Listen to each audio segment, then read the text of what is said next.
আতি যাল কুরবা হাক্কাহ, নিকট আত্মীয়দেরকে তাদের অধিকার, তাদের প্রাপ্য তোমরা বুঝিয়ে দাও।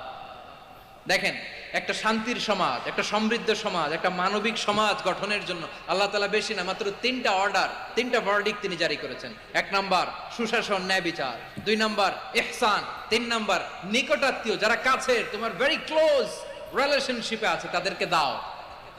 দাও, দিলে বাড়িয়ে দেয় কে? অনেকে দিতে চায় না, কৃপণতা করে। দিলে বাড়ায় দেয় কে? ও মিয়া, মদিনার মধ্যে সবচাইতে গরিব সাহাবী ছিল বেলাল রাদিয়াল্লাহু তাআলা আনহু। ওনার এন্টায়ার অ্যাসেট, সম্পদের পরিমাণ কতদূর জানেন? একটা লুঙ্গি। বেলাল রাদিয়াল্লাহু তাআলা আনহু, ওনার টোটাল ওয়েলথের এস্টিমেশন হচ্ছে মাত্র একটা লুঙ্গি।